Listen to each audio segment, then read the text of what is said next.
So I'm reading this book on German Appalachian folklore, basically. Not folklore, really, but folk practices. The book opened up with talking about how German immigrants got to the Appalachians, and then now talks about. Then it went into their religious beliefs and everything, and why they immigrated, and then also now it's talking about folk cures and folk remedies that they do, witch doctoring, powwowing, which is really more in the Pennsylvania area, but or what it's called, I mean, and different. They have a whole bunch of different names depending on where you're from. Most of the time, the author is in West Virginia, so he uses a lot of the slang that they use there. But the idea in this video is the idea of tickets, which are, I guess you could say they're talismans of a sort. Usually they consist of, you'll write a different Psalms from the Bible or a different quotation or anything, and then you end it with the Father, the Son, and the Holy Spirit. So the three big ones, or whatever you want to call it, or whatever they call it. But what the thing is I like about this is that their practices, their folk practices, don't really conflict with their witch doctoring, doesn't conflict with their religious beliefs, because they're incorporating God into everything, or if they're using their different things to heal, or to there's even hexes in the Bible. I guess there's different quotations that they use to hex other people. But I like the idea of tickets because you write something on a piece of paper or on a sheet of lead, which then you'll roll or fold and then put into usually a cloth bag. And then a lot of people will hang it around their necks, or they hang it in a barn or in a doorway. And depending on what's written on it, it's usually used as a talisman or an amulet for protection.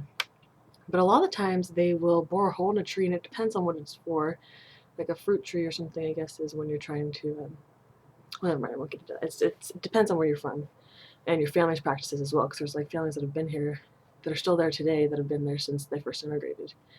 And so a lot of times you'll bore a hole in a tree, put the ticket in there, and then you will either fill it with nails or fingernail clippings or hair, or leave it by itself, and then you use a plug of a different type of wood to stick it in there and keep it there. And they've used that to heal people, and they've also to hex people as well. So sometimes they'll say, oh, if my cows aren't producing milk, I've been hexed or something. So then you'll go to a local witch doctor or whatever, and then they'll say that I suggest you look in the bottom of your barn where there's something like there's hay covering it, and you'll find a hole bore in there with a oak plug or something, and then you take it out, and once you've removed everything is cured.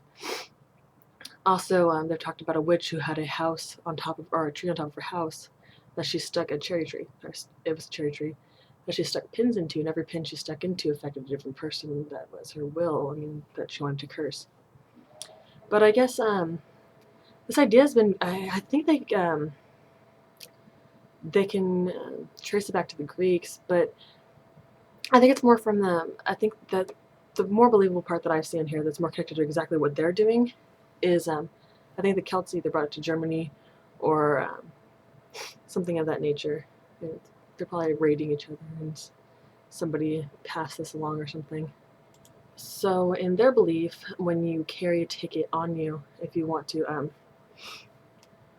use it as an amulet to them, and an amulet to them is that it's transferring the power into you, or just transferring its power to you. So whatever you write on that ticket, the idea that you put in a little baggie that you're probably going to wear on your neck is that it's transferred to you. So you can use that power to ward off disease or different things, basically as a protection tool. If you stick it with an amulet, yeah, so it's talisman, and if it's I'm totally getting it wrong here because I had a long day at work. Okay, and a long day yesterday, which I'm going to make a video about next. Amulet transfers power to you. Talisman is a charm to them. So if you take a charm, you'll put it in the bag with the amulet, and that helps draw things to you. So they don't really discuss yet what the types of talismans are, the types of charms other than the ticket itself. Other ways to use a ticket, other than boring a hole in a tree and sticking in there for plug. Sometimes if a cow, I already used the thing of a cow, but sometimes if you're doing a cow, it's not giving milk or something, or if something's wrong with the cow, no one's giving milk because you need the milk from the cow. But if something's wrong with the cow, you take some of its milk, you mix it with kerosene, and you put the ticket in there and light it on fire. Usually you'll dig a hole and stick it in there first, so that's within the earth. And there's tons of little folk remedies and charms you can do with this. The idea of tickets are really interesting. I think the original name for them was a Himmelsbrief in Germany, and they might have used them a little bit differently there, but I think it's basically the same as it is practiced now.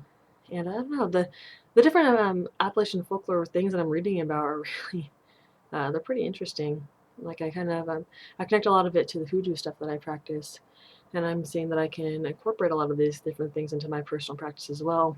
I kind of feel like I should go to West Virginia or somewhere in the Appalachians and go and study it with them or something, or find me a husband that's been living, whose family's been living here since they first immigrated or something. So keep it in the family or something.